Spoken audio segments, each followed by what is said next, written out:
Dia 2 de novembro, dia de finados. O juízo particular decide da sorte da alma na eternidade. Ou será destinada ao céu, ou ouvirá a terrível sentença da morte eterna. Aquelas almas, porém, que não apresentam a pureza necessária para poderem ser admitidas no céu, devem descer ao lugar da purificação, o purgatório. A doutrina da Igreja Católica sobre o purgatório compreende 3 pontos. Primeiro, o purgatório existe. Segundo, nele as almas serão purificadas. Terceiro, os fiéis da Igreja militante podem, pelas orações e obras meritórias, aliviar as penas das almas no purgatório. O purgatório existe deveras. Deus revelou esta verdade no Antigo Testamento. É um pensamento santo e salutar orar pelos mortos, para que sejam livres dos seus pecados. Segundo Macabeus, capítulo 12, versículo 46. Dessas palavras, devemos deduzir que já no Antigo Testamento se acreditava num lugar expiatório, em que as almas dos defuntos eram detidas, até que fossem absolvidas dos pecados. Jesus Cristo fala de pecados que não serão perdoados nem aqui nem no outro mundo. Mateus capítulo 12, versículo 13. Logo, para certos pecados, há a possibilidade de serem perdoados ainda no outro mundo. O lugar onde estes pecados serão expiados é o purgatório. A Igreja ensina, com toda precisão, a existência do purgatório. Assim escreve São Gregório Magno. Sei que alguns devem fazer penitência ainda depois desta vida, nas chamas do purgatório. Uma coisa é esperar o perdão, de São Cipriano, e outra entrar na eterna glória. Uma coisa é ser metido no cárcere, dele não saiu, enquanto não for pago o último ceitil, e outra coisa é receber imediatamente a recompensa da fé e da virtude. Uma coisa é penar muito tempo e purificar as chamas do purgatório, e outra coisa é ter removido todos os pecados pelo martírio. Os concílios ecumênicos de Cartago, Lyon, Florença e Trento definiram bem claramente a fé na existência do purgatório. Nas antiquíssimas orações litúrgicas, a Igreja pede a Deus que absterja as manchas que ainda delirem as almas dos fiéis defuntos, que delas se compadeça e lhes conceda o descanso eterno, que lhes conceda o lugar da paz e da luz, que as tire das tristes moradas e as faça gozar da sorte dos justos. Esta doutrina da Igreja está muito de acordo com a razão. Se é certo que no céu entrarão somente as almas purificadas, se é certo que poucos homens na hora do trânsito estão isentos da mais leve culpa, certo seria que, com pouquíssimas exceções, os homens ficariam sempre excluídos do céu, se não houvesse na eternidade um lugar de expiação, salvo se Deus, na sua misericórdia, perdoasse sumariamente todos os pecados e as respectivas penas na hora da morte, o que não acontece. Na eternidade, Deus dará a cada um a paga, segundo as suas obras. Mateus capítulo 16, versículo 27. Negar a existência do purgatório equivaleria à exclusão do gênero humano quase inteiro da eterna bem-aventurança, o que seria contra a fé e a razão. Segundo, no purgatório serão purificadas as almas dos justos. O purgatório é um lugar onde não prevalece a misericórdia, mas a justiça divina. As penas das almas devem ser de natureza a satisfazerem plenamente a justiça divina. É claro que devem estar em proposição exata com a gravidade da ofensa que Deus pelo pecado sofreu. Quem poderá aliviar a gravidade da ofensa que tinha uma pobre criatura se atreve a fazer ao Criador? Terrível é cair nas mãos de Deus vivo. Hebreus capítulo 10, versículo 31. O purgatório é um lugar de penitência, que porém não tem igual aqui na terra. A razão é clara. Toda penitência feita aqui, por mais rigorosa que seja, tem por fim preservar o homem da penitência futura na eternidade. Se assim é a penitência a fazer-se na eternidade, deve ser extremamente dolorosa.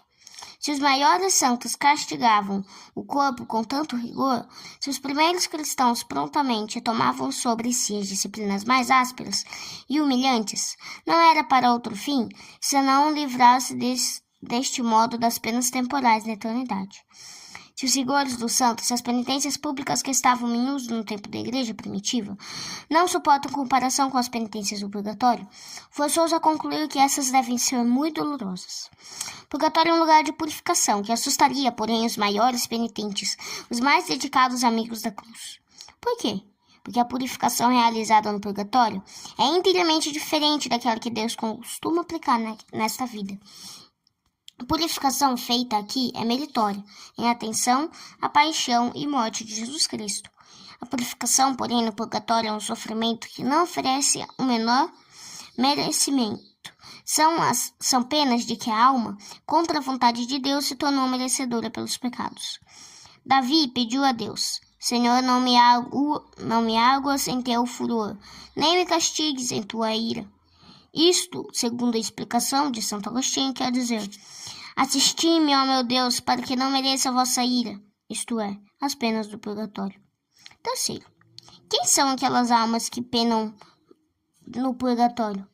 Pela maioria, não são nossas conhecidas, mas entre todas, nenhuma há que nos seja estranha. Todas elas, sem exceção de alguma, são unidas a nós pelo laço da graça santificante. São, portanto, nossas irmãs em Jesus Cristo.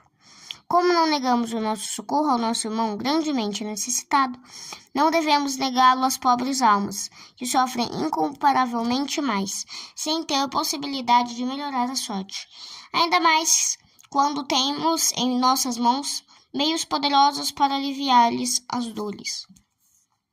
Não haverá entre as almas uma ou outra que nos deve interessar mais de perto?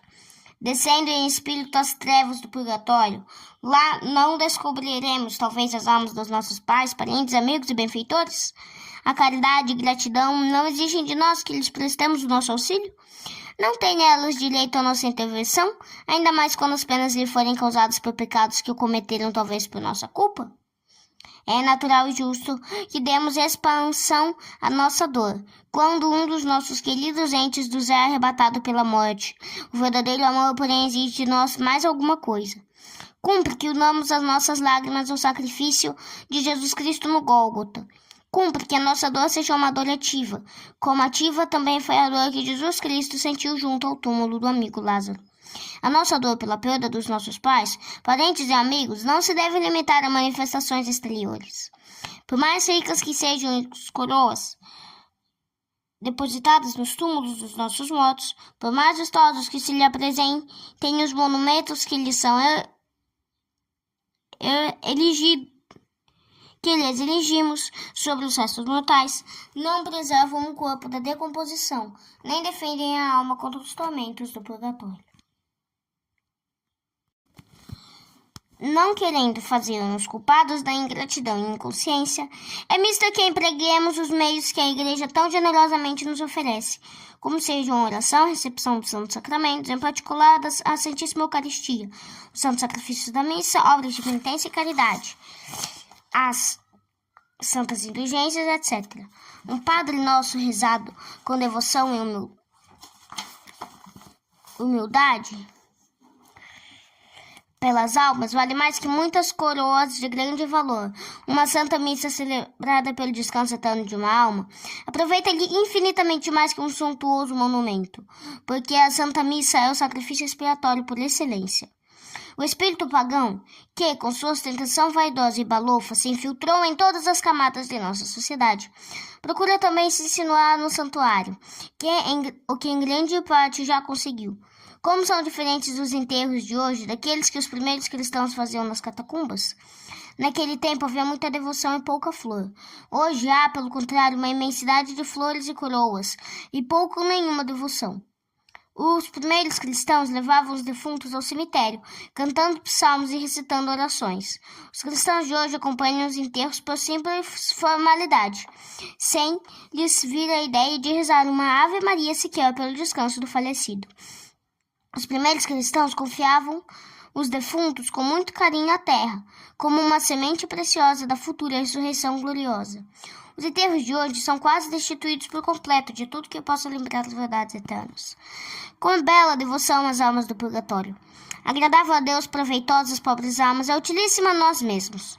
Não fechemos o nosso ouvido aos gemidos dos nossos irmãos, que padecem no purgatório. Eles levantam as mãos para nós, suplicando o nosso auxílio. Talvez sejam nossos pais. Um pai amoroso que nos dedicava aos seus cuidados, dia e noite. Talvez a mãe que nos amava tão ternamente. Irmãos cuja morte tanto nos entristeceu. Filhos que eram o encanto da nossa vida. O esposo sempre tão dedicado e fiel, cumpridor dos deveres. A esposa fiel companheira, o anjo do lar. Todos sofrem penas amargas, impossibilitados de melhorar a sorte. A nosso dirigem suplicantes. Compadecei-vos de mim, ao menos vós, que sois meus amigos, porque a mão do Senhor me tocou.